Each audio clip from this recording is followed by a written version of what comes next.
అన్న నమస్తే అన్న. నమస్తే అన్న. తెలంగాణలో కాంగ్రెస్ గవర్నమెంట్ ఏర్పడి సీఎంగా రేవంత్ రెడ్డి గారు ప్రమాణ స్వీకారం చేసి సంవత్సరం దాటిపోయింది. ఎలా అనిపిస్తుంది పరిపాలన?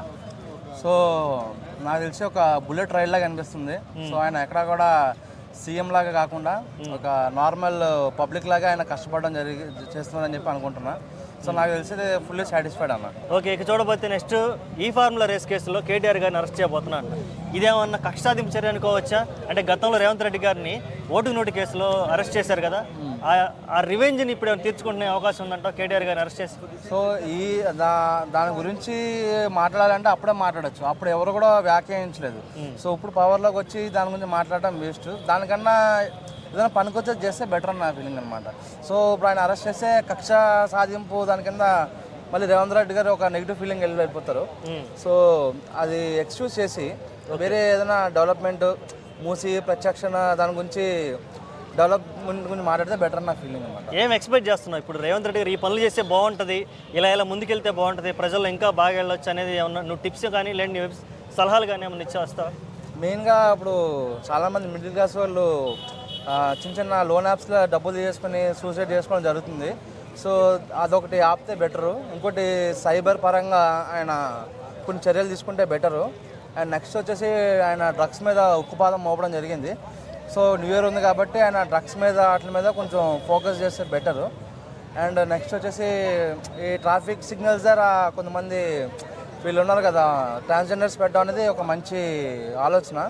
సో అలానే డెవలప్మెంట్ చేసుకుని ఇంకా కొంతమంది లోన్స్ కానీ క్రెడిట్ కార్డ్స్ తీసుకుని వాళ్ళకి కొంతమంది రికవరీ వాళ్ళు ఇష్టమైనట్టు కాల్ చేసి ఇష్టం వచ్చినట్టు మాట్లాడుతున్నారు.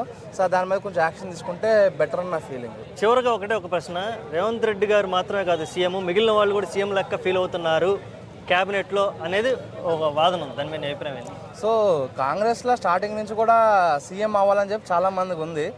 సో గట్టిగా గొంతెత్తి మాట్లాడాలంటే రేవంత్ రెడ్డి. సో బయట కూడా ఆయన ఎవరు కూడా రేవంత్ రెడ్డి అంటారు, టైగర్ రెడ్డి అంటారు. ఆయన ఎప్పుడు కూడా పులి అని చెప్పి మాట్లాడతారు. సో ఆయనలాగా గర్జిస్తే కనుక అందరూ సీఎంలే. Okay, thank you so much అన్న. నువ్వు అన్నావు కరెక్టే, ఆయన సీఎం లాగా బిహేవ్ చేయట్లేదు అని అన్నావు చూడు.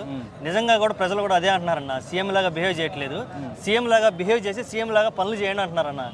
ఏమంటుంది దీని మీద? సీఎంలో పనులు చేసి సీఎం లాగా చేస్తే కనుక దోచుకోవడం ఎక్కువ ఉంటుంది. అలాగే ఒక పబ్లిక్ లాగా కలిసిపోయి పని చేస్తే కనుక అది వేరు ఉంటుంది అనమాట. సో పబ్లిక్ ఆయన పైనుంచి రాలేదు, కింద నుంచి వచ్చిన మనిషి కాబట్టి ప్రజలకి ఏమి ఇవ్వాలి ఏం చేయాలనేది ఆయనకు బాగా తెలుసు. సో రుణమాఫీ అనేది ఒక ఇంపాసిబుల్ పని. సో అది కూడా ఆయన పాసిబుల్ చేసి రుణమాఫీ చేసాడంటే it's not a CM, it's a great CM. అవ్వట్లేదు కదన్నా, ఇంకా రైతులు చాలా మంది రుణమాఫీలు అవ్వట్లేదు, రైతు బంధు రావట్లేదు మాకు అంటున్నారు కదా. ఇప్పుడు రైతు రుణమాఫీ రావట్లేదు, రైతు బంధు రావట్లేదు అంటే కనుక ఆయన ఏం చెప్పాడు, రుణమాఫీలో కొంతమంది డాక్యుమెంట్స్ కొంచెం అటు ఇటుగా ఉన్నాయి, కొంతమంది ఏమో సపరేట్ కమిటీ వేస్తారన్నమాట. అంటే ఇప్పుడు 2 ఎకరాలు 3 ఎకరాల వరకే రుణమాఫీ చేస్తున్నారు. 100 ఎకరాలు ఉన్న వాళ్ళకి రుణమాఫీ చేస్తే వేస్టే కదా, వాళ్ళు కరోడుపతులు కదా. సో దానికంటే సపరేట్ కమిటీ వేసి దాని వరకు దాన్ని చేస్తున్నారు అనమాట. ఏదో ఇంకా చాలా సమస్యలు ఉన్నాయి రాష్ట్రంలో, ఏ సమస్యలు లేనట్టు టాలీవుడ్ మీద పడిపోయాడు, పోయి అదొకటి పెద్ద ఇష్యూ లాగా ఫీల్ అవుతున్నాడు, దాన్ని హైలైట్ చేస్తున్నాడు అనే టాక్ కూడా ఉంది. దాని మీద అభిప్రాయం?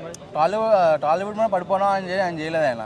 సో ఆ ఒక ఫ్యామిలీ గురించి ఆయన చెప్పడం జరిగింది. సో అల్లు అర్జున్ గారికి ఏమైంది, ఏమీ కాలేదు. ఒక నైట్ జైల్లో అంటే ఆ సెలబ్రిటీస్ అందరూ లైన్ కట్టుకుని వెళ్ళిపోయారు.